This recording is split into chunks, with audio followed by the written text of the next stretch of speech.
It's a great honor to be here and a pleasure here. I was an ambassador to the United Nations since 2004 to 2006. So it's already 8.5 years past since I left here. But it's a wonderful pleasure to be back here once in a while. And also, it's a great honor to be introduced by Professor Curtis, because his first book, Election Campaigning in Japanese Style, was a classic, still relevant. And then that was the first book I read about Japanese politics, and which still remains one of the most stimulating books. And then that's, and I have to say that I'm now also working together with Mr. Nakasone, and then he is now at the age of 96. We just celebrated his birthday last May, in which we had some singing for him, and then he also sang for us, and then he sang French chanson in French to us. So we could expect that him to go up to 100. Anyhow, my time is very much limited, and then I prepared something, but actually I was advised by Jerry to speak not so much on the Senkaku issue or East Asian Sea, but to speak more about Japan's policy making. There's some changes in Japan's defense policy, which is more effective and more, how to say, it's educational to the audience. But anyhow, something about maritime. This is a Takeshima issue, which is not between Japan and China. This is between Japan and Takeshima. One thing I just wanted to say is that Takeshima was a fishing area for Japanese fishermen from Shimane Prefecture or so, when Japan was in Edo period, when Japan was isolated. In that time, going out of the nation was, deserves a capital punishment. But the fishermen were engaged in fishing around there. That means it was considered to be a part of Japan's territory. So Korean claim is that Takeshima was annexated into Japan in 1905, which was the first page of Japan's colonization of Korea, which was not the case because Takeshima belonged to Japan beforehand. And then they are now claiming another kind of thing, changing the name of the Japan Sea to East Sea or Eastern Sea. But they are not claiming to change the name of the Yellow Sea to the West Sea, to China. And then if we adopt this kind of system, how should we call the South China Sea, South China Sea? From the viewpoint of China, it's the South China Sea. From the viewpoint of the Philippines, that's the Western Sea. And from the viewpoint of the Vietnam, that's the Eastern Sea. And from the viewpoint of Malaysia, it's Northern Sea. So how could we identify this kind of stupid naming? So this was recorded in Marco Polo's, Matteo Ricci's book. But there are some differences between Japan and Korea on the maritime issue, but this is not a dangerous issue because there's no intention on the part of Japan to get it back by force. We are not expanding, we are just complaining. That's it. But with China, this is a very famous picture of showing the reluctance of Xi Jinping. But this shows some changes to the tension between Japan and China is now calming down, which I noticed since June or July.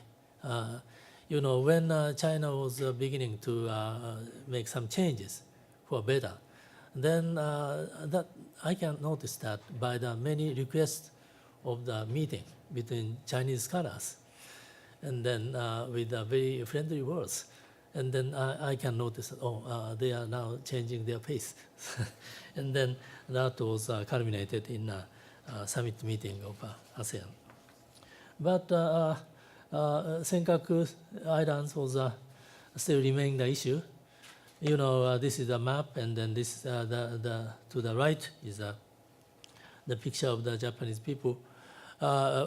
we have to remember two things, three things. One is that there was Japanese government is saying that the Senkaku is the inherent territory of Japan. I wonder, but it's very clear that until the end of 18th century, no one had any interest in Senkaku Islands. So these islands did not belong to any country. But the Japanese incorporated those islands into Japan's territory in 1895 after carefully watching around. And then sometime some of the Japanese people lived on those islands. And then China began its territorial claim only as late as December 1971. So you can see that China is trying to change the status quo. And then in this list, important thing is in February 1992, China enacted a law of territorial sea and then incorporated Senkaku Islands into Chinese territorial water. This is a year, very important year, when our emperor and empress made a visit to China. But this is their gift to us. But the real difficulty started rather recently. In 2008, China sent its first government ships to the islands. And then in 2010, Chinese fishing boats rammed into Japan's coastal guard ships. And then that caused one big trouble. And second big trouble was caused in September 2012. This was, by mistake, this was called by some newspaper, I assume, if I'm not mistaken, Asahi Shimbun, nationalization of Senkaku Islands. In reality, it was a purchase of islands from a private Japanese citizen to the government to prevent Governor Ishiwara from taking tougher measures. But actually, it was called as nationalization, which it was used as an excuse to attack Japanese ambition. So this was the events that occurred later on, attack on Japanese goods and stores and so forth. Well, but the conflict around Senkaku is one of the many issues. Around Senkaku Islands, there was a case of Chinese Navy ship locked weapon targeting radar on Japanese self-defense destroyer, which was a very dangerous kind of thing.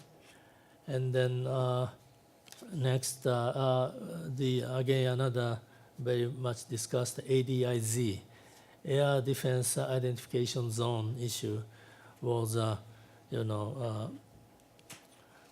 declared by the Chinese government. And then the last part is important. China's armed forces would adopt defensive emergency measures, which is rather threatening.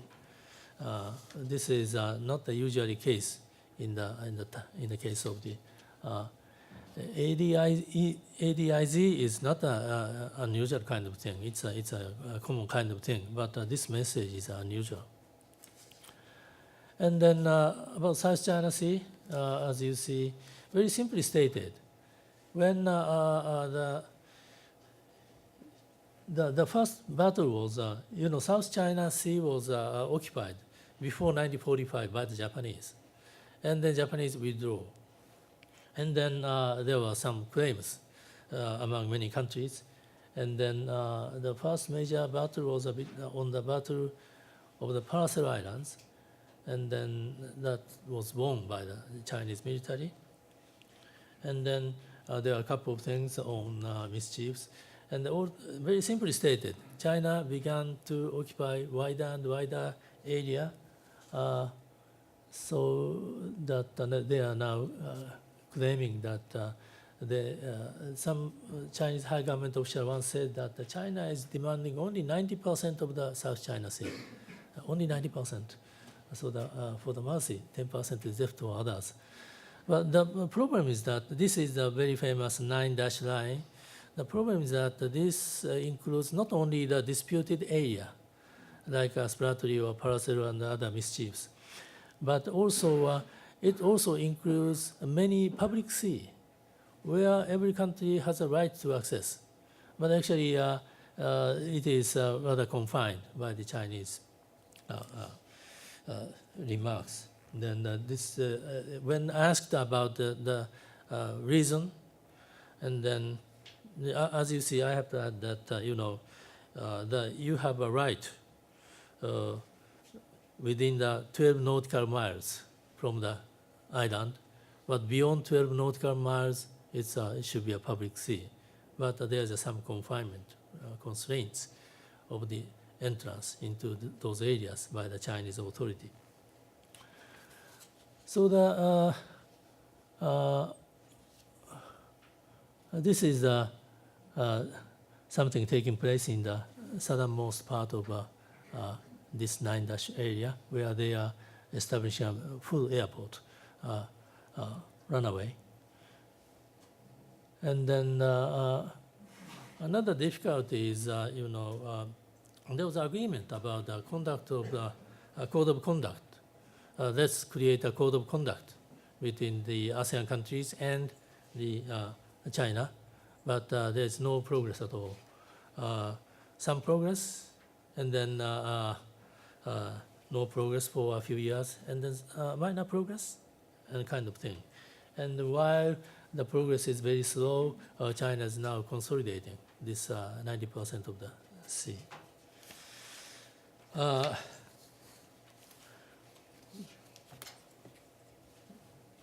Why Japan is interested in the South China Sea? Because the core of Japan's policy is the peaceful solution of international disputes. This is what we learned after the war. The status quo should not be changed by force. And then this is included in the UN Charter, of course, and also this is the first half of Article 9 of Japan's constitution. International disputes should be solved peacefully in diplomacy or negotiation or international court of justice or whatever.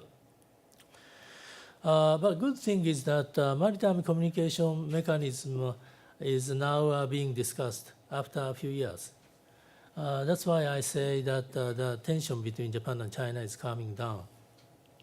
So the real question is whether this is a tactical change on the part of China, or are they really willing to create a system in which we can live together in South China Sea and in Eastern China Sea. I'm afraid no time is almost left for the discussion. But let me explain what I had in my handout. In my handout, I just wanted to explain some of the policies of Abe in defense policy. So I summarized that there are some couple of changes in defense policy under Abe, which I can summarize as a few modest steps toward a normal peace-loving country. Each one of the policy change was very remarkable in Japanese context. But looked into the international standard, there are very modest changes altogether, including national establishment of National Security Council or national security, adoption of national security strategy, blah, blah, blah. And then in a sense, the Japan's new security policy under Abe is something I have to be responsible for, because I worked as a chair and acting chair of two councils to make advices to Prime Minister Abe. So I'm ready to respond to any question on this issue. And also I can respond also to Abe's diplomatic strategy. And then 3 in a romanized letter on historical issues. This is just for your thought. And then, of course, I'm ready to respond to any question from you. And then, but I have to say that my understanding of history is not necessarily the same as Prime Minister Abe's. That's I have to say clearly. And then number 4 is, to respond to the possible question about danger of Japan's defense policy. This is, in short, Japan is, there are reasons why Japan will never become a military power. Or this is from my study of the pre-war history, why Japan went into the war. If you can understand the history, why Japan went into the war, then you can understand why Japan cannot become a threatening, widening, expanding power. So this is number 4. Because I do not have the time, so I stop here, and then to leave the room for the people in the floor to make any question to me later on. So this is to give the basic picture for the more detailed and specialized discussion by Admiral Urea. Thank you so much. Well, it's also a pleasure for me to be here in New York at the Japan Society. It's actually my first visit, although I'd heard much about it over the years, the strong membership and the great interest in the U.S.-Japan relationship and alliance. I thought I would start by just giving you a shipside view of what it's like in these areas of the ocean that we are talking about, from the far north, the Kurils, Northern Territories, all the way down to the Strait of Singapore, leading into the Strait of Malacca. I've been sailing on that water for about 50 years or so, and just a chart and a dry description of whose territory falls where doesn't do it justice. Number one, there aren't any lines on the water. You can go all over the South China Sea. You will never run across a dash. What you will see is an extraordinarily busy place. You're rarely out of sight of another ship, generally 3 or 4. There's a huge volume of shipping that goes from the north all the way down to the south. Lots of shipping breaking out to go across the Pacific. Massive fishing fleets deployed by all of the countries all around. I can remember coming out of a Japanese port when I was commanding officer of a ship that was in Yokosuka at night, looking out, and nothing but lighted fishing nets as far as the eye could see, and I didn't know how the hell I was going to get from where I was to where I was supposed to be without cutting somebody's net, and I didn't. I cut somebody's net. So fishing, merchant traffic. Overhead, there's a steady stream of airplanes flying on international air routes up and down the coast into China, out to Japan. Extraordinarily busy air picture. When you operate an aircraft carrier in that part of the world, your greatest danger is not anything except another airplane that you might run into unless you're careful.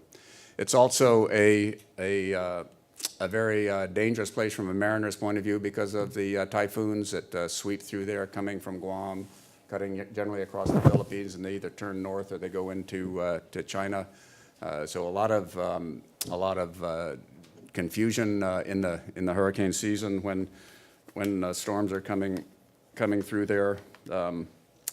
So when we look at these charts of claims and lines, I don't think it gives you a sense of what's really going on there. It's more like you're, on Fifth Avenue watching a lot of traffic go by. Most people are worried about getting from here to there, getting their cargo, getting their people, getting business done. They're from all nationalities. So when we impose these sort of national claims and these disputes on top of what seems to be really important to the people who are there, I think we are sort of missing the reality of what's going on the water there. So why is it that we get so wound up about these things when people are doing pretty well using the water and the airspace for their common benefit? I think there are really two reasons. The one I think that came clear from Professor Kitaoka's remarks was plain old nationalism. There's a piece of disputed territory out there. I can't give it up. I'll appear to be weak. I don't care if nobody lives there, if it has no economic value and all, it's mine. And if I concede on that, then that's an advantage to the other person. They might go further, claim something else. So a lot of it is just jostling over things that have little inherent value. But I think there's a deeper reason lying underneath it, which I'd like to talk about, which is that there are really two conflicting concepts of what the rights and responsibilities of littoral nations are in closed spaces like the seas that are around East Asia. There's on the one hand, the Japanese and the American view, which is a very narrow view that has a 12-mile territorial sea around each island, an exclusive economic zone that goes out for 200 miles if there's no conflict and goes out to some negotiated midpoint if it overlaps with somebody else's EEZ. And within that exclusive economic zone, the littoral state basically has commercial and economic rights, regulate fishing, regulate drilling, safety of navigation, and so on. But it's quite open to military forces, navies, air forces using that water. China, on the other hand, has quite a more fulsome, I would say, idea of what the rights of a littoral state for an exclusive economic zone is. In fact, China, to a Chinese way of thinking, an exclusive economic zone is really more like a territorial sea. The armed forces of other countries, navies, air forces, don't go in there without permission or prior notification of the littoral state. The littoral state can set up exclusion zones, keep people out, really run the show in all aspects within that area. So what's really at stake, to me, underlying all of this in the East Asian disputes is this sense of what are the ocean spaces and air spaces used for? Are they used for common purposes by all, or do littoral states have pretty extensive regulations and control that they can assert? Now the Chinese say all the right words. Oh, we're not going to interfere with freedom of navigation. Our claims have nothing to do with interfering with any of this activity that I described to you earlier. But nobody trusts them. Nobody thinks that that would in fact be the case if they were able successfully to assert those rights. China does not have the record that the United States does of honestly believing that these waters are free and open to all. When I would talk with Chinese officers when our reconnaissance aircraft would run off of, generally we ran our reconnaissance flights about 70 to 100 miles off of the China coast. This was a matter of great concern to the Chinese. They said, how would you feel about it if we ran our planes off your coast at 70, 80 miles? And I'd say, no problem, go ahead, that's your right. But the Chinese have a quite different attitude to it, and most other countries in the region simply don't trust them to be as supportive of international rights as they are. So what happens so these disputes then, if a country has a territory, has an island, no matter whether it's inhabited or not inhabited, as long as it's above the high water mark, you can draw 12 miles around it. You can then draw 200 miles around it, and then you can enforce your interpretation of what your rights of your country are. So that's really what's at stake here, I think, in East Asia. Now, as you go from, and Professor Kitaoka showed the charts, as you go from the disputed northern territories between Japan and Russia all the way down to the Paracel Islands disputed by four countries in the South China Sea, you're talking a couple thousand miles of space between those. You find that various ways have been found to deal with these disputes. One, the best way is the one that Professor Kitaoka described as no conflict, just complaints. And that is true in the dispute between Russia and Japan over the northern territories. It's true over the Dokdo, Takshima Islands between Japan and Korea. And that's just fine. That's the business of diplomats, commercial development, and so on. There's another model which also is fairly stable, and that's the model of fortifying something and having the military power so that it's dangerous for another country to try to make a military run on it. They wouldn't succeed. The main place that model applies is Taiwan, where the combination of a Taiwanese armed forces themselves and the American policy, which says Taiwan's status will not be changed by force, establishes a military balance in which it's not worth China being the aggressor there. Japan and the United States have established that same military stability over the Senkakus.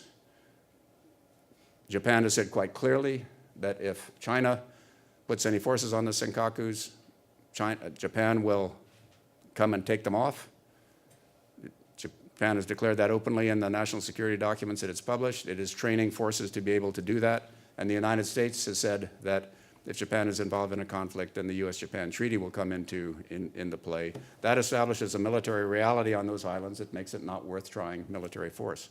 So those are the two ways that you can sort of prevent military action from taking place in there. The third area, though, the entire South China Sea, is the area that the Japanese call, a very descriptive term, the gray zone. And you saw from Professor Kitaoka the actions that have been taken place by the Chinese. Now, the Chinese constitute probably 3/4 of the aggressive actions that have been taken in that part of the world, but the other 1/4 has been by the three other countries that also claim it. I remember when I was commander of the Pacific Command in 2002, it was Malaysia who was the aggressive force. Malaysia was moving into, I think, 4 islands at the time, and everybody felt fairly calm with Malaysia being an aggressor in the South China Sea. Didn't think that that was going to lead to anything. But when it's China who is doing 3/4 of the aggressive activities, then there is concern around. And China is being, I would say, fairly clever about the way it's doing it. They are not using military force. You do not see gray hulls, armed military ships in the South China Sea. You see administrative fleets, fishing enforcement vessels, oceanic survey vessels. You see commercial ships, dredges that are building airfields, as Professor Kitaoka showed. You see rigs that are drilling exploratory oil wells. You see commercial, you see fishing fleets. You see the Chinese passing laws that apply to the entire South China Sea and then enforcing them, fishing regulations, safety of flight against other countries. So the Chinese are following really a sub-military way to create a situation on the water in which they are the ones who are establishing the rules and enforcing the rules in the South China Sea. The response of the rest of that region in the United States, frankly, has been pretty underwhelming so far. We have, by and large, said, tut, tut, don't do that. These things should be resolved peacefully. This is not the way things should be done, and with very little penalties to China to enforce those hortatory statements. China has been, again, you all are in business. If you have 4 people against you and you try to negotiate with them individually, right? You don't let them gang up on you. China's been fairly clever about trying to keep its negotiations bilateral with all of these countries and to make individual advances. So what do we do? Because at stake is, as I said, a larger point here, that if China were to successfully enforce that 9-dash line that you saw and drew 200-mile exclusive economic zones around it, then China would be able to very much control the flow of not only natural resources and fishing and so on, but a big say on the access of the United States and Japan and other countries to others in the region. So what I believe that we all should do, we being the United States, Japan, and the littoral countries, is to get together and decide what a fair division of the South China Sea would look like. As you saw, the claims are incredibly complicated. That little cluster in the Paracels down in southeast South China Sea, there's no way that the water space can be divided up there. There are, I think, 35 islands there. Philippines occupies 3, Malaysia 2, China 1, Taiwan 1. There's no way that you can sort of untangle that from a geographic point of view.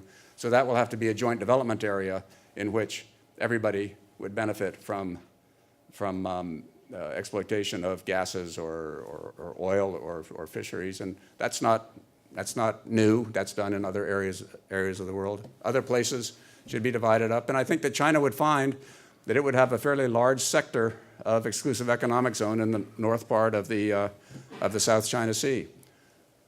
If everybody and we should invite China to participate in that process, which they will, of course, refuse. But having established that, then I think there's a basis for the other countries who are concerned with what happens there to say, okay, this is about what it ought to look like if we all were to agree that. Now, let's act as if that were true and begin taking the actions within our spheres of influence, our exclusive economic zones, the ones that we think are about right, the Philippines, Malaysia, Vietnam, as if that were what some arbitration court said. Let's start putting the installations on the islands that we need. Let's start enforcing the fishing laws. Let's start regulating and inspecting environmental regulations in that part of the world and act as if those were our EEZs.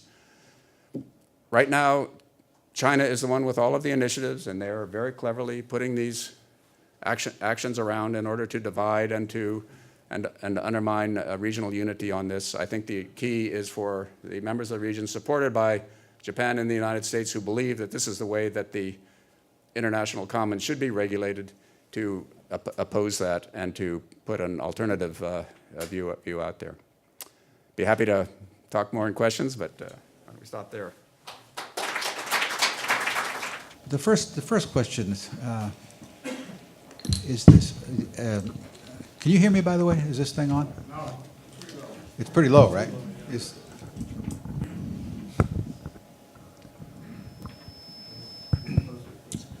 I want to ask Professor Kidoka this. We've seen 2 Japanese citizens murdered by ISIS, followed by the incredible burning to death of the Jordanian pilot. And the question is, how do you think this is impacting Japanese thinking about security, and how does it impact Prime Minister Abe and his position in Japan? Can I ask you to take a look at page 2? This was something we debated in the Council on new legal basis on national security. You know, certainly we have a right of individual right to defense, and then but we have some loopholes. Our legal system doesn't cover the protection of the Japanese people overseas, and then it became very clear when there was an issue in Algeria, and what we could do. That was in the middle of the discussion, so we thought it was very important. But actually, the reason in some countries, the constitution stipulates that the government has a responsibility to protect the citizens overseas. Or some constitution stipulates that the people have the right to be helped by the government. So it's quite natural. But why Japan does not have this kind of legal basis? That's because, you know, in the name of the rescue of the Japanese people abroad, in the period time, Japan made an intervention into China many times. That's why Japan is refraining from this part of things. That's why Japan does not provide any self-defense forces in missions or embassies overseas, just relying on the private sectors. And then it was discussed very much. And then now, in the long run, I think this will have a positive impact for Japan to be a more responsible stakeholder in the international community. But now it's a very difficult time because there is some criticism from the people, and rather from some extreme opinion leaders, that the visit of Abe to the Middle East had a very bad impact that provoked the terrorists. That's one of the typical criticisms. And then also the wording of Abe that he is willing to join the fighting or assisting the countries which is fighting against ISIL. So this word of fighting provoked the terrorists. So Abe should have been more careful about that. Or some of the former government officials are saying that Abe should resign because of using these words. But average people are rather supportive to Abe. And then these kind of very strange criticisms will be gone within a few months, I guess. And then there will be positive steps toward more responsible, if Japan withdraws from the cooperation of the people that are fighting against terrorism. That's really only please those terrorists. That's what Japan should not do at all. So that's my interpretation. You know, the other day, or maybe it was only yesterday, he commented, Prime Minister Abe commented in the Diet that this is why it's important to revise Article 9, and is talking about having the constitutional revision issue, somehow bringing it to the public, especially after the upper house election next summer. Do you think this issue of constitutional revision has gotten kind of a the chance of constitutional revision is being increased by this development, and how do you generally see this issue? There was a recent article, interesting article in Asahi Shimbun, which says that among the lawmakers, almost 85% or so are positive about the constitutional revision, while people are on the common people's level, 30% or so. There's a big gap. That's fine. That shows that lawmakers are cleverer than the common people. They should be. Okay, if they are at about the same level as the common people, that's a trouble. But anyhow, this idea of commitment to the pacifism, I mean, seek for peace by peaceful means only, is a very strong in Japanese mindset. So it will be very difficult to change. So the next natural step might be a change on other clauses. And then the second step may be about Article 9. Of course, Article 9, first half should not be changed. First half is a peaceful solution of international disputes, which is, the core of the UN Charter, to which all the countries have committed. But the second half, no possession of army, navy, air force, or any war potential. This is, very strange clause for any sovereign country. So this should be changed in order to activate the positive discussion about the security policy. But so far, it's not easy to go to the make a jump on this issue. So I think there will be two steps. Well, I think it's become increasingly clear that the Prime Minister's strategy seems to be to find clauses that almost nobody would object to, like have an environmental protection clause in a revised constitution, protection of personal privacy. And to get that passed first is a way to break the taboo on constitutional revision, and then move from there to deal with other issues like revision of Article 9, just as Professor Kitaoka agrees. But I think that this issue, what happened in the Middle East with ISIL, seems to be, I think, is resulting in Abe maybe being much more prepared to try to push the Article 9 issue sooner than he had been before. May I just add an operational perspective on this? When there's a threat to a country's citizens, either a threat confined to 2 or 3 like hostages, or let's say there's a civil war or big unrest going on, and there are lots of citizens from other countries who are at risk. The countries who have citizens there get together and bring their military forces together and try to figure out what's the best way to keep our citizens safe. And that's generally done in a cooperative way. I've been involved in things in which we protect Australians, Australians protect Americans, Brits protect French, French protect Brits. So the way it actually works is that everybody who has people on the ground and everybody who has military capability that can be brought to bear comes into a command center and figures out how can we save or protect the citizens of all of our countries. And so, to me, it's incomprehensible that Japan would not be benefited by joining that group, by contributing the skills of its very fine self-defense forces, and to benefit from the common efforts to protect Japanese citizens. I'm not saying that that would have saved the two Japanese in this particular situation, but over time, you save more of your citizens by that action than not. Sure. When I was leading the discussion in the council on the legal issue, the report we presented to Prime Minister Abe was somewhat different from what the government has decided.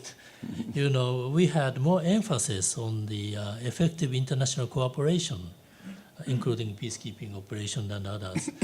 But Prime Minister Abe, the reason is not very well known, but actually he focused more on the US-Japan cooperation. That's good, but also both are important. Right.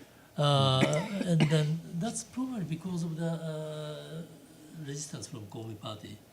But anyhow, when we presented a report on the 15th of May last year, and then he made a speech on the evening of the same day, from which the part about international cooperation was dropped. Well, I was really shocked.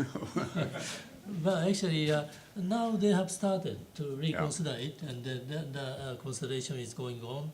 And as I wrote here, they are preparing the bills to be discussed in the latter half of this ordinary session of the Parliament debate, starting from April, I guess, together with the revision of the guideline, cooperation guideline between US and Japan. I was thinking that why don't we do that in the last Parliament debate in the fall? It might be a speculation, but Abe was planning to have an election. Right. That's why he postponed it. This is my guess. Actually, anyhow, if we could revise the guideline, and together with the revision of those couple of bills, a couple of laws like self-defense law, force law, peacekeeping operation law, and then the law about the situation around Japan, at least all those three laws should be amended. And then we can make some positive steps. Yeah. Well, actually, this leads into the question I had for Denny, for Admiral Blair. Abe, the cabinet has reinterpreted Article 9 to provide for collective defense, and Shinichi was involved in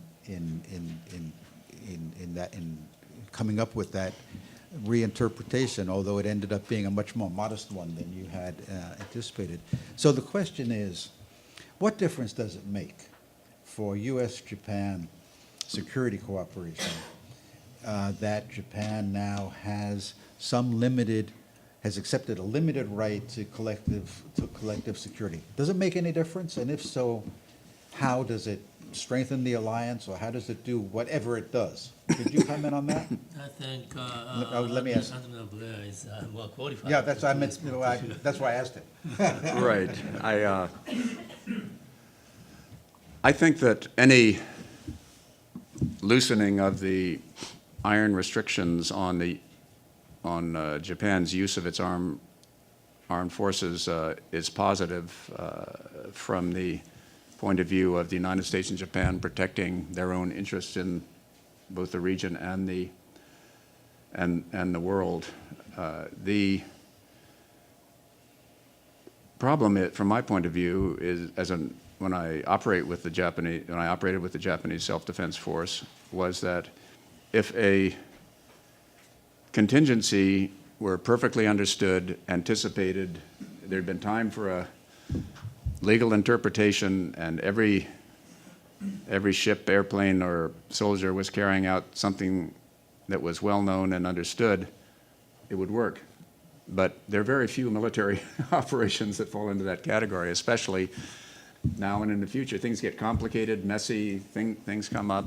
And so I think that I think there has to be a little bit more flexibility given to Japanese military commanders to operate with their American and perhaps other international counterparts to operate under the mission guidance that a government gives, under the restrictions that are put out by a government to get the job done, rather than trying to thumb through a book of 50 scenarios that you've thought and trying to find the one that comes closest to what you're doing now. So it helps to lose some of these restrictions, but until I think the Japanese system asserts the system of political control, mission guidance, restrictions, and then give the military commanders the flexibility to get the job done, it will still be difficult. And you don't see that happening yet? No, I don't see it You yet. don't see it happening? Can I add one more thing? You know, Japan's prohibition is very strict. You know, we can work together if Japanese ships was attacked or US ships was attacked within the 12 nautical miles. If we go out even 1 inch, then we cannot go to assess the US ships. That's ridiculous. You know, Right. it's everything is unpredictable Right. in this kind of situation. So making a situation, making our response system flexible is very important. And I think it's partly a case of Japan realizing the political control that it does have over its armed forces and trusting them to carry out the orders that they're given without exceeding them. And my experience operating with Japanese self-defense officers of all of all branches for 40 years is that these are very professional, very democratically committed forces, and that they will do what they're told and carry out their missions. And I think all of these little extra hooks that are put on them are unnecessary and detract from Japan being able to carry out the missions that it should. So, you know, it seems to me that there's I think a fairly widespread impression here in the United States that a lot is really changing in a very fundamental way in Japanese security policy. And the conversation at the table is that it really isn't changing very much, that the constraints are pretty much still very strong. And as you had put it earlier, so it's kind of a modest change. Yes. So that is what you're saying, right? Just look at how easy or how difficult to mobilize the military. It's still very, very difficult to mobilize the military in Japan. You know, even in the case of individual right of self-defense, when there's an armed attack, then the Prime Minister can order self-defense forces to go to cope with them. But what is armed attack? This is defined as the planned and organized attack by a sovereign country. You know, how many times did this kind of thing took place in the past? You know, probably Saddam Hussein's invasion, even the recent cases of Russian expansion into Ukraine, they do not fall into this category. So after the war, the invasion or expansion, military expansion can take place in a rather more subtle way, invisible way. So there's no legal system to respond to this. That's the problem. You know, I think, I'll make one point of my own, and then I think we'll open it up. I think there are important changes going on in Japanese foreign policy and Japanese security policy. If you just take a snapshot of where things are at, the changes are not fundamental, but the direction is clearly towards trying to break down a lot of the constraints on post-war Japanese security policy. But it seems to me that a lot of people think this is because Abe is prime minister, but I think that no matter who a prime minister at this point, pretty much the same policies would be attempted. And that much of what Abe is doing, almost all that he has done, was actually proposed by the Democrats, by the Democratic Party when Prime Minister Noda was prime minister. create a National Security Council, consider the possibility of reinterpreting Article 9 to permit collective defense, remove some of the constraints on exports of weapons and weapons technology, and so on and so forth. So it seems to me what we're seeing is Japan kind of responding to a very changed international environment, much more than the driving force being the personality of the current prime minister. And if you agree with that, and you're shaking your head up and down, which suggests to me you do agree with that, then the question is, what difference does Abe make? What does he bring to the table that is worth noting? Yes, I can. Probably I am the one who can witness that you are right, because you know when under Democratic Party, when the government changed the National Defense Program planning guideline in toward the end of 2010, it was after the September clash over Senkaku with China, and then the Cabinet Secretary Sengoku wanted to make some changes on our defense policy, and he asked me to join the discussion. And then many of the things like the establishment of a National Security Council, and then the changes of 3 principles on the arms export are discussed and suggested to be changed. Therefore, it was, of course, from the core of the cabinet. At that time, the foreign minister was Maehara, and then Noda was a finance minister. They are all active, and then Sengoku was active, positive about those changes. Only Kitazawa, who was a defense minister, was a bit negative about that. But if it comes up to the front line, then there will be a resistance from the union, and then also particularly from the government-related union level. And also in the case of LDP, there could be a resistance from the so-called liberal factions. The thing the impact of Abe is that Abe is just leading by an overwhelming majority, and after the big victory, therefore there's no room for the other opposition factions to oppose to him, and also those people who are not satisfied under Abe cannot oppose to him because they have experienced the bitter time of being an opposition party. So they know that there's no way other than supporting Abe. That's why Abe is leading the party. So it could have been done if DPJ had a very excellent leader. Sure. So then I think it's possible to make an argument that that it would be better if somebody besides Prime Minister Abe were taking these things because of his separate emphasis on historical issues. And I think that it is interfering with Japan's ability to make national security changes that we all think are necessary by this issue, which is completely different in my mind, but is easy to mix up and say, aha, this man and his friends are revising these historical issues. That means that they want to be more aggressive in the present and so on.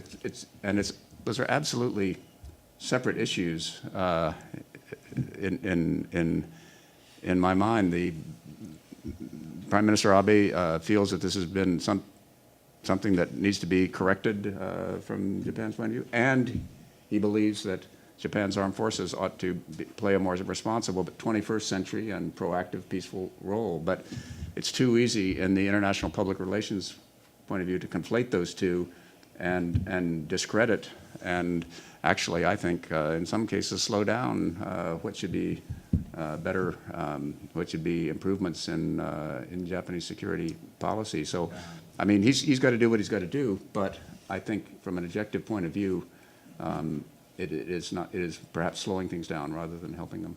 Well, I couldn't agree with you more on this point. I think this year being the 70th anniversary of the end of the war, this conflating of his revisionist view of history with his goals for Japan's security policy in the future, they've come together in a way that creates these suspicions that what he wants to do somehow is related to his view of history. Right. And it undermines his policy, undermines his ability to get support, including in this country, for things that it's perfectly appropriate for Japan and necessary for Japan to be doing. And that is the problem that he faces, but I'm not quite sure he really understands how important it is.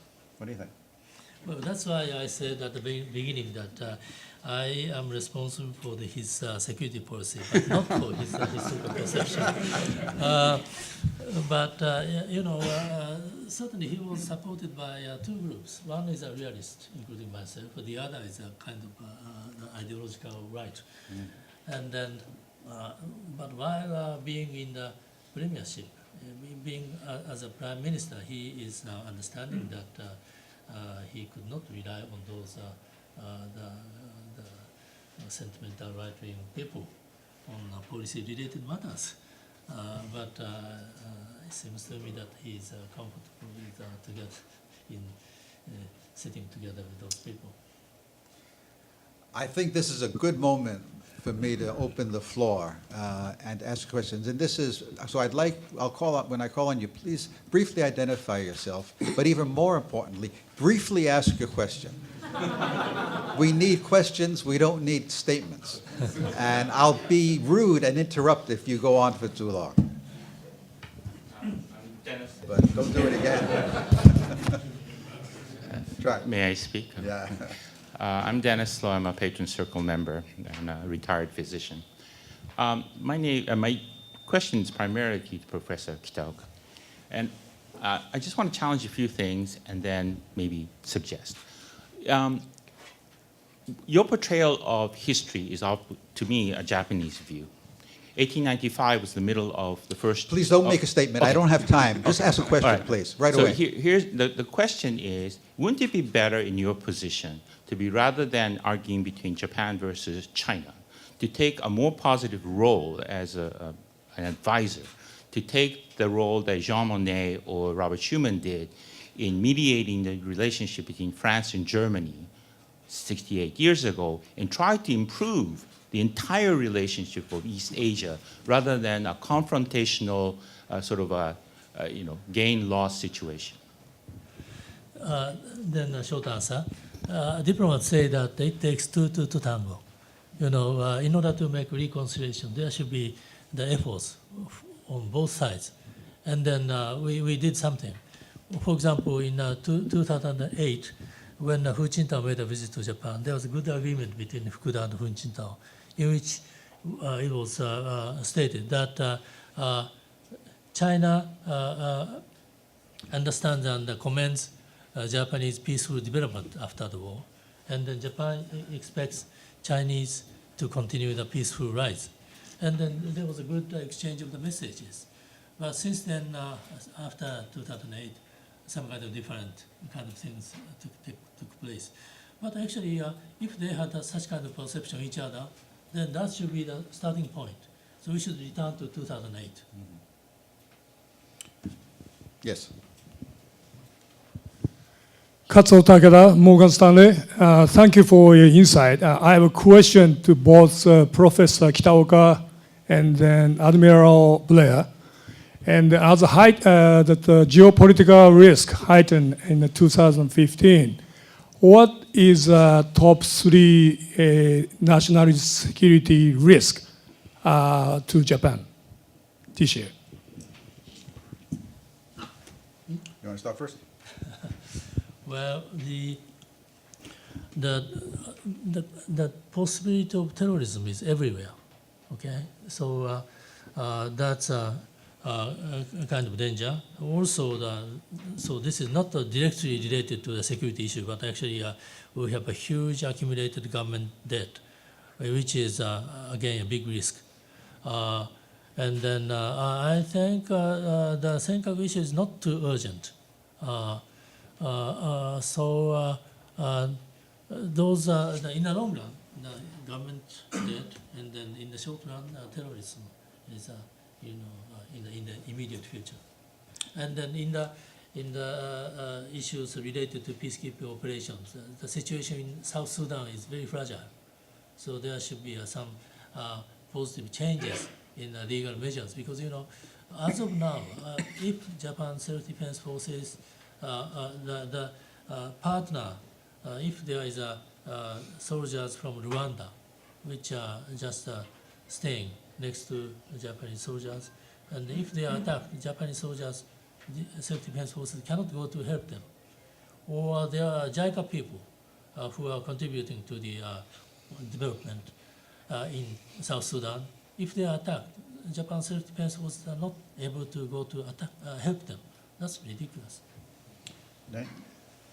I think it's important to note that the top three national security concerns of either Japan or the United States or China or the Republic of Korea, I would say, would probably start at about number 7 or 8 of the overall concerns of those countries. And the top 6 or 7 would all have to do with economic development under new circumstances, social changes that need to be made because of the movement in the world. So I think it's really the national security challenges are economic, social, and I think the countries that handle them the best and the quickest and the fairest are going to come out well in the long run, and the countries that don't are going to sort of fade back. So, I tell my business friends, you guys have the hard work. I can keep the peace with my military forces, and it's up to you all to provide the better standard of living, to develop the relationships across international borders that businessmen do.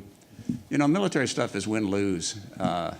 Business stuff is win-win. And so let's do more business, less fighting. Yes. Steve Kargman. My question concerns the South China Sea and the territorial disputes there. Would it be helpful if ASEAN played a more active role and took a more unified position, or is that too difficult to achieve among the ASEAN countries that are involved in those disputes? I'd say yes to both. It would be helpful if they could get together and do it. It's very important, but it's very difficult. Very difficult. For the country, small country like Laos or Cambodia, it's very difficult to take a tough position. And actually, Chinese policy is to divide and rule. In 2002, when that intention to sign a code of conduct was signed, I was actually in the region. Boy, I thought, touchdown! This is going in the right direction. That was an ASEAN document. It was more than just the 4 claimant. It was ASEAN plus China, but things I think have reached the situation now. It would be really hard to get an ASEAN thing. So I think it has to be the claimant countries and you who work at, and as I said, those outside countries like the United States and Japan that care about the issues that are at stake there.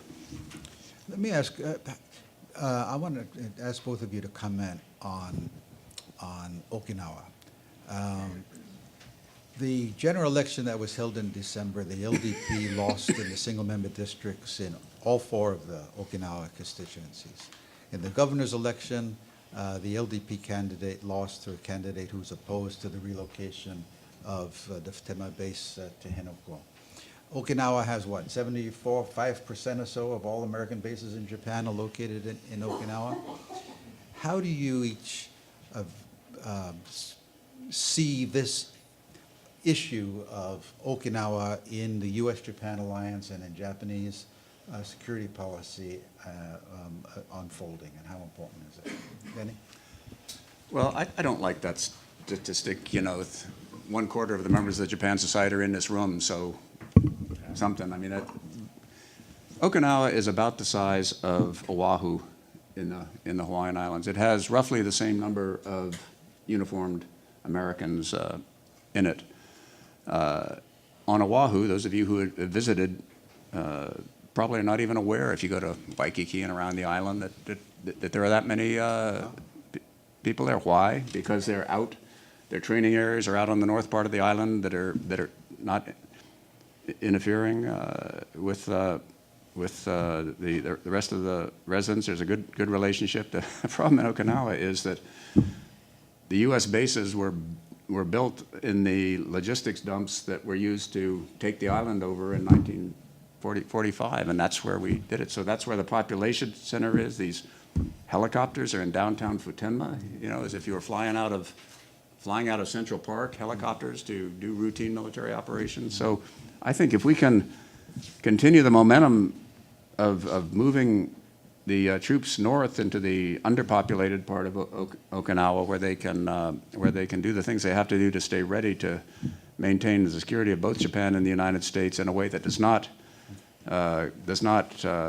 you know, cause great consternation to the residents of Okinawa, then there's the solution. I think it can be done physically. It's a case of money and persistence and effort.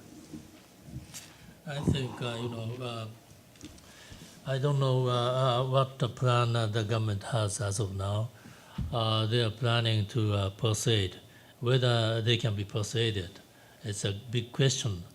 There are many arguments that integration into Cadena is impossible, or megafloat is impossible, or blah, blah, blah. But we have to think about plan B rather than forcing today's plan. And then there can be a violent resistance that can trigger a real independent movement in Okinawa. That's the biggest danger for us. Therefore, I personally welcome the Okinawa-born actors, actresses, and athletes are very active in Japan or in the world, because that may feel Okinawa people that we are the integral part of Japan. That's very important. So if they feel that they are discriminated from the mainland, from Tokyo, that's very dangerous, and that can give a very good excuse to the Chinese interest. Good point. Good point. That's a very important point. Other questions? Yeah, all the way in the back. Hi, Stephen Brooker. Admiral, was it a mistake for the Japanese self-defense forces to seek to acquire the F-35? And is there any surprise that in the SOD hearings today, China was only mentioned 3 times and Japan not even once? See, let me make sure I understand. Was it a mistake for Japan to join the F-35 consortium? No, to seek to acquire 45 F-35s instead of developing the FX fighter program further. No, it wasn't a mistake. There will be a substantial Japanese participation both in the construction and an even bigger role in the maintenance of it. And I think it makes a lot of sense. And for Japan, it takes advantage of the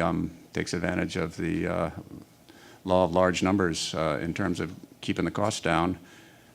Japan has had some experience in building small numbers of its own airplanes, and they weren't very happy with it. That was the first question, but there was another one.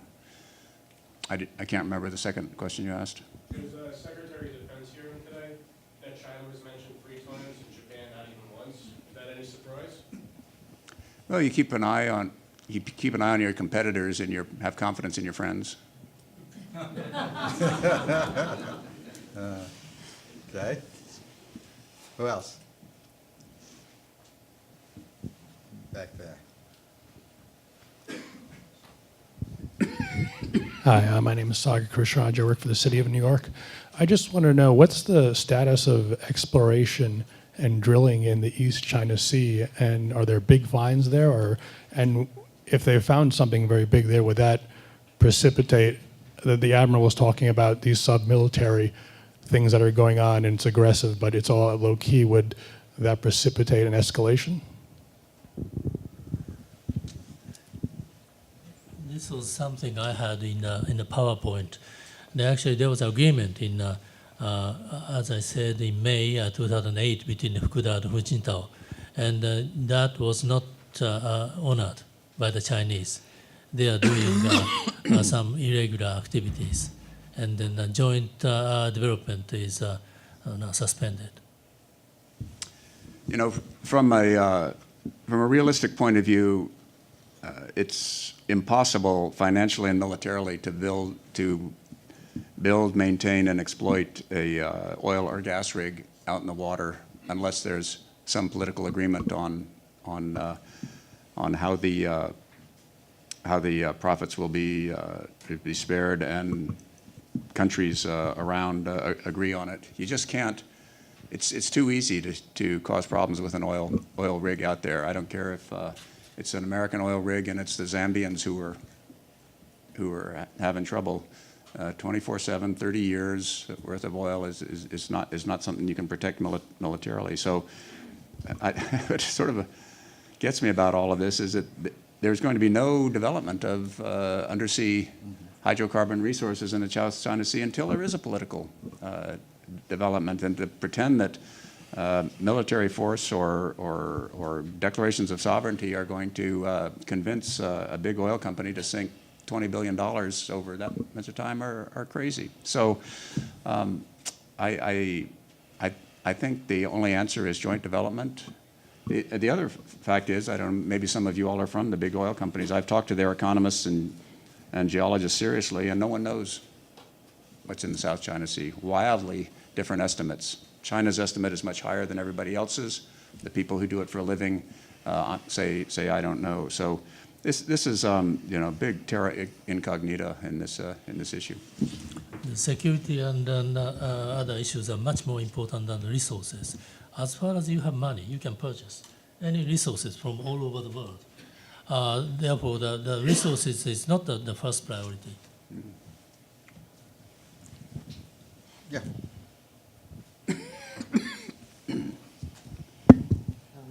Seiji Shirane, I'm professor at CUNY in history. Question for Professor Kitaoka in terms of the joint study of history and Chinese and Japanese historians working together on sensitive issues. It seems like a very good step forward. In terms of Abe's his own historical understanding, he has great history advisors around him.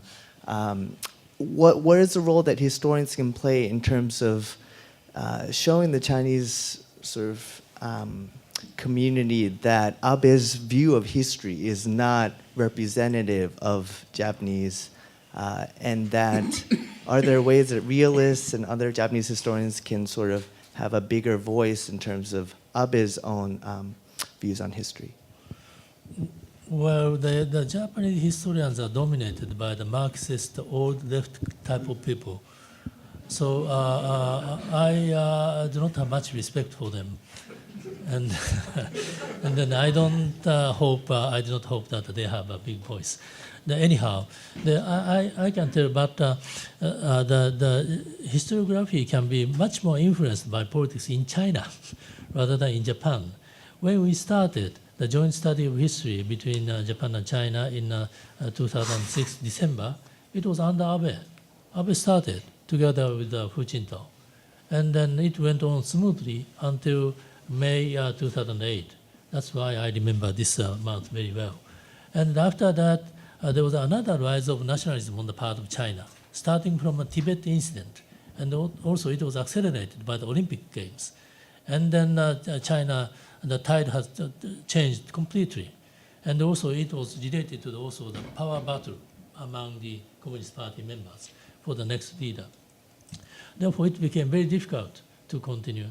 But I have to say that we just discussed that let's pick up any issue which have great importance in our history, in which comfort women issue was not included at all. They never said anything. They never minded about that. So the things may change quite a lot. And then, I don't know why, but the report, also they collected the scholars, all the scholars in modern history. They are just asked to write the papers on the ancient history. So the Chinese team was consists of the old modern historians. Of course, we have appropriate balance. And then all the Chinese members are collected from Beijing. They can be under influence of central government, particularly from the Institute for Social Sciences, Academy of Social Sciences, which is under more direct control from the government. But at the same time, since last year, June, July, something like that, they began to propose that let's publish the report as a book form. Of course, it's available. It's even available in English, but only for the Japanese papers. Chinese papers are not translated into English because they had the copyright. Okay, we could make it. But they agreed that let's publish in a book form so that many more people can read them. And then that's one of the things from which I thought that China is changing into a reconciliation. And then now it's available. I don't know how many people can read it in China. Anyhow, theoretically it's available. Hugh? Patrick? Sorry about that. Hugh Patrick. This is for Professor Kitaoka. Admiral Blair referred to the missions that Japan should carry out.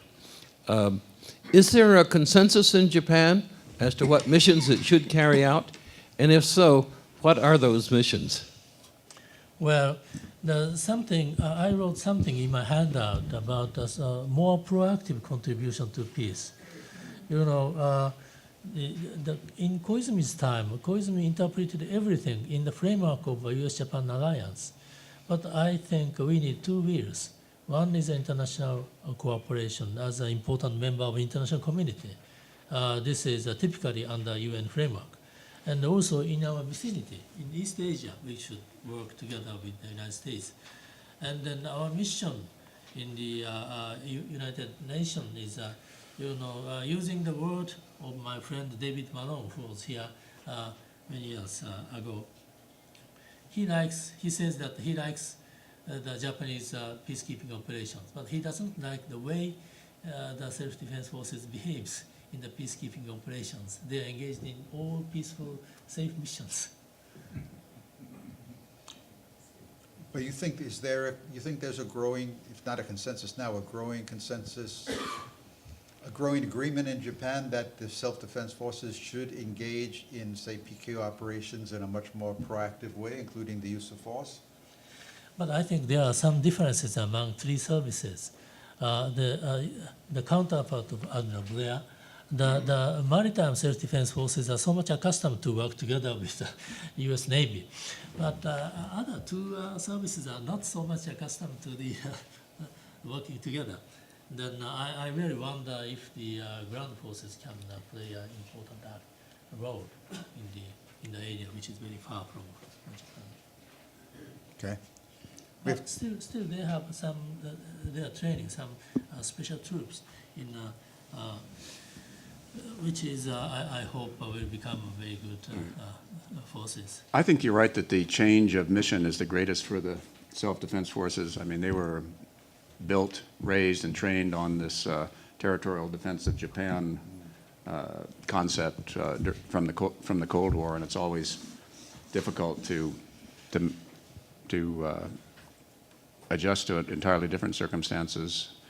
One thing that I think that's important is there was a opinion poll around the first of the year which talked about the value that Japanese citizens and American citizens gave to the respect that they gave to different professions, and I was quite gratified to see that the self-defense forces were up at 80% or so now. Some of this may be still the Tomodachi the effect, the cases of heroism that we saw by the troops there, but I hope it's something deeper that the Japanese people respect and trust their armed forces to do the right thing, because that's got to be the fundamental basis of a democracy's armed forces, not whatever's written on a piece of paper. Just some additional comment. One is that Japan has been engaged in the anti-piracy activity off the coast of Somalia very safely with a strong support from the people. That's one thing. The other is that in the recent case of tragedy, there was no voice from Japanese people to save Kenji first rather than Jordanian soldier. So everyone was saying that two lives together. Very interesting. We have time for maybe one or two questions, and yes. Jeffrey Patsanese, Federated Investors. So with the apparent rise of nationalism in China and Japan, how would you assess the risks to the emerging democracy in some of the other countries in the region, Indonesia, for example?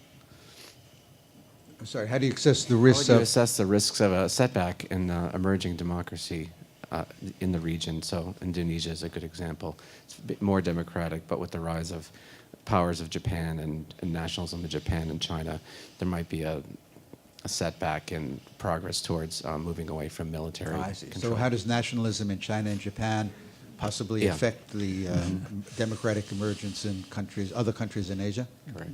You have an answer to that question? Well, certainly I think there's some rise of nationalism in Japan, but still Japan is much less nationalistic than Russia or Korea or China or United States.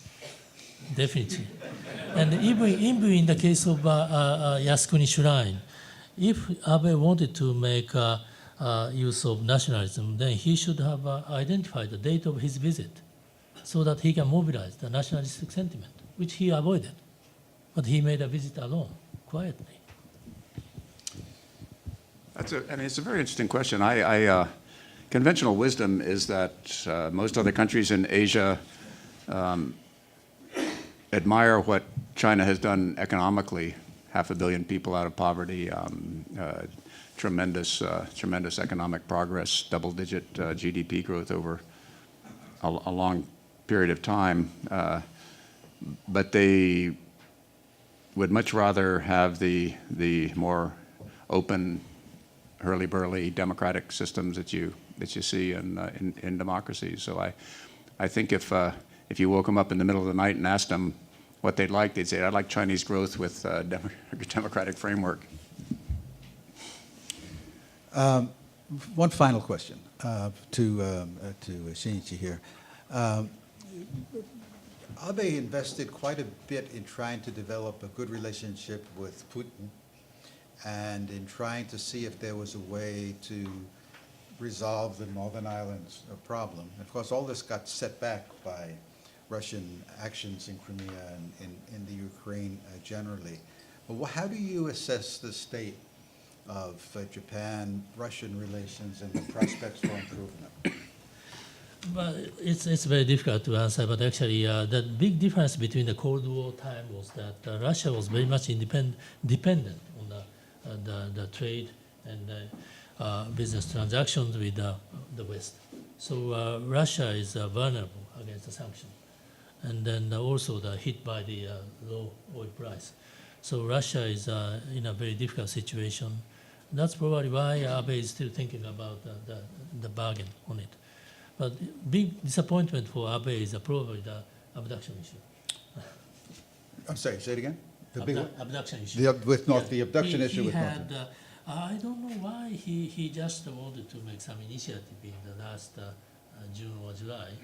I thought it was impossible to get a very satisfactory answer from Right. North Korea. So you're aware that he invested quite a lot in trying to work to have it come to a deal with the North Koreans about the abductees. And like you, it always puzzled me why he thought there was a real chance of this happening. And I think we've seen it's been set back, and it doesn't look as though the prospects are very good. The North Koreans wanted to sort of deal with other issues first.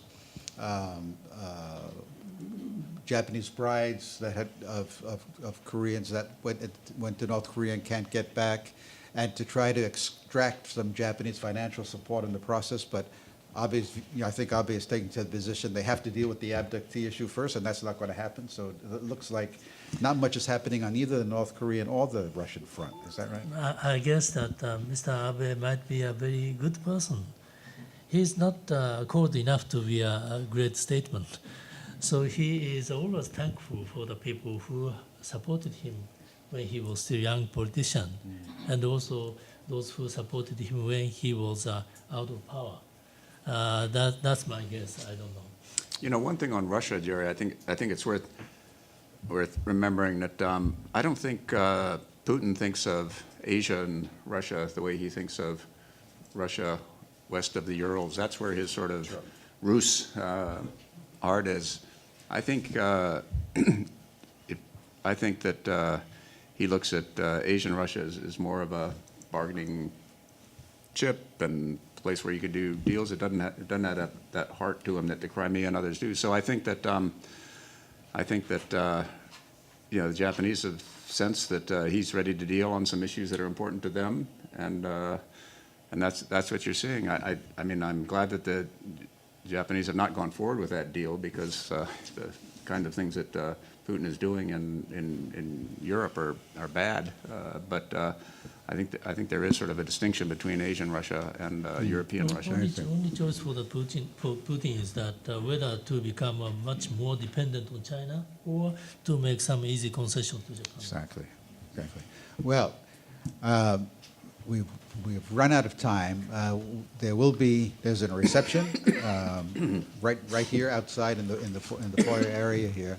So I'm going to conclude the meeting, this part of the evening, and we'll join together out there in the foyer.